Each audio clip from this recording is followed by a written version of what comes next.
So today, we're going to dive into a journey of healing and, really, self-discovery, all guided by the incredible insights of author Brianna Wiest.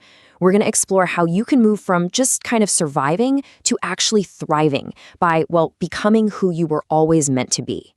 And, it often kicks off with just a single moment. Just think about that for a second. We've all been there, right? A moment, a loss, some kind of disruption that feels like it just completely tears up the map you had for your life. But those moments, as painful as they are, they're often a powerful wake-up call. They're an invitation to a much, much deeper journey. And this is the core idea of everything we're talking about. We usually think of healing as, fixing something that's damaged, like putting glue on a broken vase. But what if it's more like an archaeological dig? What if it's about carefully brushing away all the layers to uncover the strong, authentic self that was there the whole time? All right, let's kick things off with our first section, the journey of healing. This is all about shifting our perspective. Instead of seeing those big life shakeups as setbacks, we're going to start treating them as the very first step of a profound transformation. Okay, so that leads us perfectly into our next part, mastering change. Because once you've accepted that you're on this journey, the first skill you absolutely need is learning how to navigate the flow of life. I mean, let's be real. Change is one of the only guarantees in life, whether we like it or not. The trick is learning how to work with it. Think of it like this. Imagine you're standing on the edge of a high dive. Maybe for years you've just been walking around the pool, telling yourself it's safer on the ground. But life, it keeps showing you that ladder, that little nudge to just leap. These aren't just random events. They are literally signposts pointing you toward the exact transformation you need. I love this hiker metaphor. If you're on a trail and you're constantly checking the map, second-guessing every single step, you're probably trying to force a path that just isn't yours. But when you're on the right trail, you're just there. You're present. You're soaking in the beauty all around you because you're in sync with your soul's internal compass. It just feels right. Oh man, this is such a common fear, isn't it? But here's the thing, life isn't some race on a straight track. It's way more like a huge, complicated maze. Everybody takes different turns. Some people hit dead ends and have to backtrack. Others find a shortcut. There is no right timeline. Feeling behind is just an illusion because your journey is completely 100% unique to you. So once we start to embrace change, we usually find that the biggest roadblocks aren't out there in the world. They're in here, in our own heads. And that brings us to our third section, challenging beliefs. It's time to break free from those mental cages that keep us stuck in a life we don't even really want. So in this section, we're going to unpack 5 of the most common and honestly the sneakiest thought patterns that keep us from living our fullest lives. Just being able to spot them is the first and most important step to getting free. First up, we've got this negativity bias.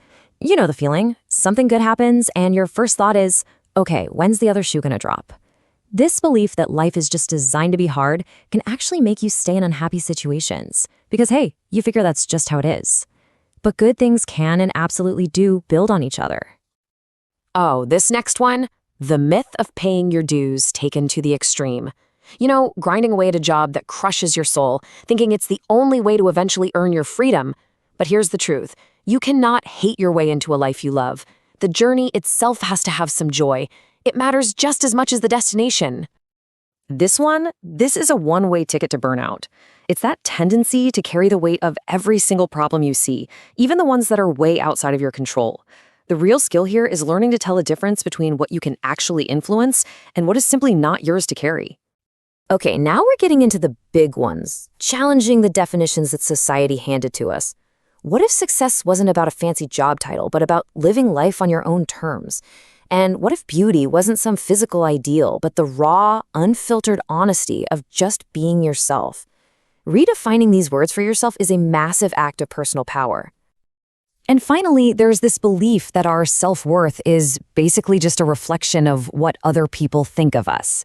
The real work, the deep work, is to turn inward and figure out who you are, completely separate from anyone else's opinion. When you do that, you start living up to your own amazing potential, not someone else's expectations. All right, so once we've started to see and challenge these limiting beliefs, the next essential skill for our journey is the power of letting go. And this isn't about giving up. It's about being smart and lightening your load for the road ahead. We tend to think of letting go as this one huge, dramatic, painful event, right?